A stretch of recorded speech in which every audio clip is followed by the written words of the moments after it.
So ఏదైనా మూవీలో అంటే లైక్ ఆడిషన్ కావచ్చు, కాల్ కావచ్చు, ప్రభాస్ గారిది పర్టికులర్గా ఏదైనా మూవీలో అండ్ అప్కమింగ్ రాజాసాబ్ కూడా వస్తుంది కాబట్టి ఏదైనా ఆఫర్ కాల్స్ వచ్చి మిస్ అయిపోయినవి ఏమైనా ఉన్నాయా? అండ్ రాజాసాబ్ నుంచి ఏమైనా కాల్ వచ్చిందా? నాట్ రియలీ, రాజాసాబ్ నుంచి ఏం రాలేదు. కానీ సార్ మీరు చూస్తుంటే నేను ఫ్రీ ఉన్నా, I be ready any time, ఎప్పుడైనా పిలవచ్చు. అసలు కాల్ వస్తే నాకు థ్యాంక్స్ చెప్పాలి నువ్వు. ఖచ్చితంగా ఫస్ట్ కాల్ మీకే, ఫస్ట్ కాల్ మీకే. Thank you. చెప్పు ఇప్పుడు అంటే లైక్ మిస్ అయిపోయినవి ఏమైనా ప్రభాస్ గారి సినిమాలు? మిస్ అయిపోయిన సినిమాలు ఏం లేవు యాక్చువల్లీ. నేను ఏ సినిమా వచ్చినా I have been keen to do it. And Prabhas గారి సినిమాలు ఏది పిలవలేదు ఇంతకుముందు. నాగ చైతన్య గారి సినిమాలకి వెయిట్కైనా పిలిచారా? Because you have some face cuts. So actually ఏమైందంటే బంగారు రాజుకి ఒకసారి ఆడిషన్కి పిలిచారు, ఉట్టి చూద్దామని చెప్పి. పిలిచిన సెకండ్ డైరెక్టర్ గారు నన్ను చూసి వీడే కావాలి, వీడే చెయ్యాలి అని చెప్పి he was hell bent on it. కానీ అక్కడ ఏమైందంటే మళ్ళీ ఇంకో ఫిల్మ్ కోసం షూట్ జరుగుతుండే, అప్పుడు బంగారు రాజుది క్లాష్ అయింది షూట్. అయినా సరే వీళ్ళు ఎగ్జిక్యూటివ్ ప్రొడ్యూసర్ ఆ షూట్కి కాల్ చేసి మాట్లాడి ఒక 2 hours పంపించండి చాలని చెప్పి వచ్చి ఒక చిన్న సీన్ యాక్ట్ చేసి వెళ్ళిపోయారు. So I have heard this a lot. Naga Chaitanya గారితో చాలా రిసెంబ్లెన్స్ ఉందని. చాలా నేను ఇప్పుడు నడుచుకుంటూ వస్తున్నప్పుడు కూడా నాకు నీ స్మైల్ ఫేస్ అది కూడా అలానే కనిపిస్తుంది. అండ్ ప్రెసెంట్ నీ లుక్ అండ్ తాండేల్లో ఆయన లుక్ ఒకటేలా ఉంది. సో ఏమైనా ట్విస్ట్ ఇస్తావా కనిపించి తాండేల్లో? అలాంటిది నాకు తెలిసి నాగ చైతన్య గారి బయోపిక్ ఎవరైనా తీయాలనుకుంటే ఈయన పెట్టి తీయచ్చు. 100%. రెడీ. ఓకే. సో బేసికల్గా అంటే లైక్ మన ఆడిషన్స్కి వెళ్తున్నప్పుడు పలానా సీన్ చెయ్యాలి. ఇప్పుడు నువ్వంటే రెగ్యులర్గా మూవీస్ చేస్తున్నావు కాబట్టి నీకు డైరెక్ట్గా మేనేజర్స్ నుంచి కాల్ వస్తుంది. బిఫోర్ ఎప్పుడైనా సరే ఆడిషన్స్ చేయాలి, అద్దం ముందు నించొని నేను ఈ డైలాగ్ ప్రాక్టీస్ చేస్తుంటానంటే ఏ డైలాగ్ ప్రాక్టీస్ చేస్తావు ఎక్కువగా? ఇప్పుడు నేను ఒక డైలాగ్ చెప్పాను కదా, ఛత్రపతి డైలాగ్. నేను ఫస్ట్ డార్లింగ్ ఫ్యాన్ అయ్యింది ఛత్రపతి సినిమా చూసే. సో దానివల్ల ఏమో నాకు తెలియదు కానీ నేను ఏ ఆడిషన్కి వెళ్ళినా ఒక్క డైలాగే చేస్తాను. 4 years నుంచి ఆ ఒక్క డైలాగే. పేరెంట్స్ నన్ను తిడుతున్నారు, ఎన్నిసార్లు చెప్తావురా ఒకే డైలాగ్ నాయనా అని, కొంచెమైనా మార్చురా అని.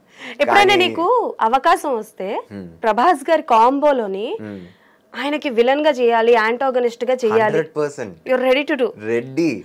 ప్రభాస్ గారి పక్కన నిల్చుంటే చాలు నాకు, ఏ రోల్ అయినా పర్లేదు. I want to act with him, I want to meet him, అంతే. సరే, ఇంత ప్రభాస్ గారి ఫ్యాన్ అంటున్నావు కాబట్టి యు ఆర్ ఆ 20K కిడ్ కాబట్టి బేసికల్గా మీమ్స్, ట్రోల్స్ ఎక్కువగా వస్తూ ఉంటాయి. సో మనం అంటే ఎంజాయ్ చేస్తాం కానీ ఫ్యాన్స్ కి కొద్దిసార్లు హర్ట్ అవుతూ ఉంటుంది. అలా నువ్వు ఏ మీమ్ ఆర్ ఏ ట్రోల్ ప్రభాస్ గారి మీద చూసి బాగా హర్ట్ అయ్యావు? ఓం కమ్ టు మై రూమ్, ఆ మీమ్ చూసినప్పుడు ఇట్ వాజ్ లైక్ క్యాజువల్ గానే చెప్పారు ప్రభాస్ గారు, కానీ అది మంచి మీమ్ టు బి ఆనెస్ట్. దాన్ని పెట్టి చాలా మీమ్స్ చూసాను కానీ it's actually a funny meme. But Prabhas garu when he meant it as normal chill thing, దాన్ని అంత పెద్దగా చేసింది అవసరమా అన్నట్టుండే. But I enjoyed it to be honest. Okay. And even though కల్కిలో ఫస్ట్ లుక్ రిలీజ్ అయిన తర్వాత కూడా చాలా ట్రోల్స్ అండ్ మీమ్స్ వచ్చినాయి. నేను ఏది చూడలేదు actually. As far as I've seen it everyone loved Prabhas గారి లుక్ అండ్ ఆ పేరు. ఎందుకంటే యాక్చువల్లీ నేను ఇది మీమ్స్ చూసాను. యాక్చువల్లీ బాహుబలిలో ప్రభాస్ గారి పేరు శివుడు, కల్కిలో ప్రభాస్ గారి పేరు భైరవ. ఆ రెండు శివుడు కనెక్ట్ కాబట్టి బాహుబలి ఎంత పెద్ద హిట్ అయిందో కల్కి కూడా అంతే పెద్ద హిట్ అవుతుందని చెప్పి ఐ సా. మధ్యలో సలార్ కూడా వచ్చింది. సలార్ కూడా దేవ్. అదే చెప్తున్నా, సలార్ ని మర్చిపోయి. అసలు సలార్ చూసావా? చూసా, థియేటర్ లో పోయి చూసా. I love the film. నువ్వు ఎంజాయ్ చేస్తావా థియేటర్కి వెళ్ళినప్పుడు, లేకపోతే పద్ధతిగా కూర్చుంటావా? థియేటర్కి వెళ్తే ప్రభాస్ గారిని చూస్తే పిచ్చి పిచ్చి కలుస్తా. మల్టీప్లెక్స్ అయినా సరే, ఏ సినిమా అయినా ఐ ఎంజాయ్ ద ఫిల్మ్. తగ్గేదలే. ఓకే. అసలు తగ్గేది. పేరెంట్స్ తో వెళ్తావా, ఫ్రెండ్స్ తో వెళ్తావా? మోస్ట్ మూవీస్ పేరెంట్స్ తో వెళ్తా, కానీ అప్పుడప్పుడు కొన్ని యానిమేటెడ్ ఫిల్మ్స్ అయినా సరే, లేకపోతే ఇది డిజిటల్ లాంటి సినిమాలు, అవన్నీ ఫ్రెండ్స్ తో వెళ్తాం. అవన్నీ ఫ్రెండ్స్ తో వెళ్తాం. డిజిటల్ లాంటి సినిమాలు ఫ్రెండ్స్ తో. ఓకే. సో డిజిటల్ లాంటి కాన్సెప్ట్ స్క్రిప్ట్ నీ దగ్గరకు వస్తే అమ్మ వాళ్ళ దగ్గర పర్మిషన్ తీసుకుంటావా, లేకపోతే నీ ఓన్ డెసిషన్? ఖచ్చితంగా పర్మిషన్ తీసుకుంటా. అమ్మ ఏం చెప్తారో దాన్ని నేను వింటాను. As I told you, I am a mother's boy. Okay. So నాకు తెలిసి మమ్మీ కూడా కంటెంట్ క్రియేట్ చేస్తూ ఉంటారు కదా? అమ్మ, she is actually into this educational field అన్నట్టు. She creates websites and she has a post related to ఇది కిడ్స్కి హెల్ప్ చేస్తుంటే విత్ ద కాంపిటేటివ్ ఎగ్జామ్స్, ఇప్పుడు నీట్ ప్రిపరేషన్ అయినా సరే, జేఈ ప్రిపరేషన్ అయినా సరే, she has a website which helps them. Okay. So studies విషయంలో ఎంతవరకు ఎలా ఉంటుంది అంటే లైక్ నాకు తెలిసి షూటింగ్ పీరియడ్ లో పడ్డ తర్వాత డే నైట్ పొద్దుట మధ్యాహ్నం ఏం తెలియదు, మనకు ఓపికలు ఉంటాయో లేదో కూడా తెలియదు. సో స్టడీ విషయంలో ఇంట్లో ఎంత స్ట్రిక్ట్ గా ఉంటారు? స్టడీ విషయంలో ఎంత స్ట్రిక్ట్ ఉండే అంటే, ఇది 10th క్లాస్లో నేను యాక్చువల్లీ ఐసిఎస్సిలో ఉన్నాను అనమాట. సో 10th క్లాస్ అప్పుడు మార్నింగ్ 4 o'clockకి లేచి ట్యూషన్కి వెళ్ళి దాని తర్వాత ఇంటికి వచ్చి స్కూల్కి పోతాం. పా మార్నింగ్ తెల్లారు 4 గంటలకు ట్యూషన్ చెప్పే టీచర్ అక్కడ ఉన్నారు. అది కూడా 7 days a week, no holiday. And honestly speaking, నాకు అర్థమవుతుంది తమ్ముడు.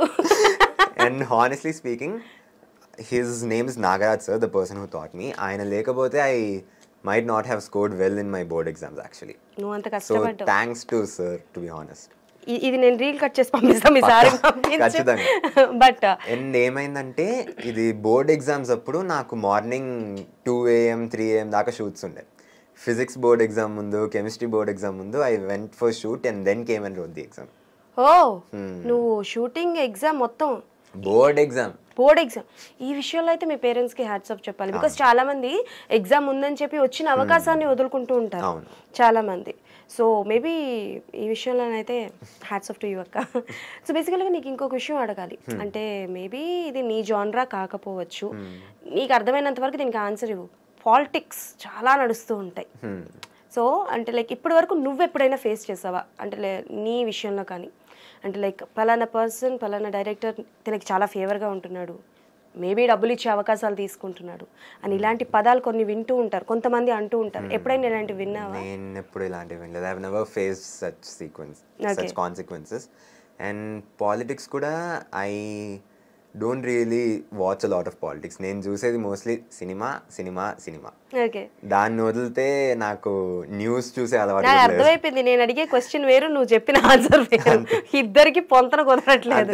ఓకే. సో ఎస్, ఇంకా పవన్ కళ్యాణ్ గారి గురించి చెప్పు. అంటే because he's an inspiration to each and every one. And nowadays లో చూసుకుంటే అండ్ పొలిటికల్ గా కూడా ఆయన చాలా సక్సెస్ అయ్యారు. కాబట్టి మూవీ పరంగా వరకు చెప్పు. ఆయనది ఓజీ కానీ, హరిహర వీరమల్లు కానీ, ఇలాంటి సినిమా, ఉస్తాద్ భగత్ సింగ్ కానీ ఇవన్నీ వస్తున్నాయి అని అంటే ఒక ఏదో తెలియని ఎనర్జీ అనేది ఉంటుంది. So you are a part of the OG. So ఎలా ఉండబోతోంది పవన్ కళ్యాణ్ గారి ఐ ఫీస్ట్, ఎలా ఉంటుంది అనుకుంటున్నావు? Fire storm is coming.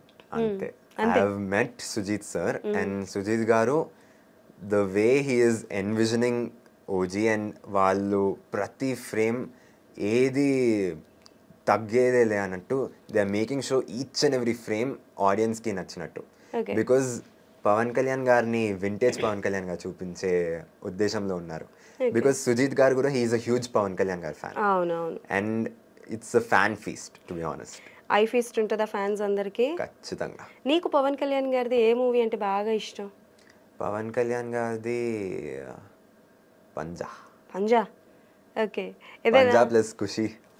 Kushi Panjaa.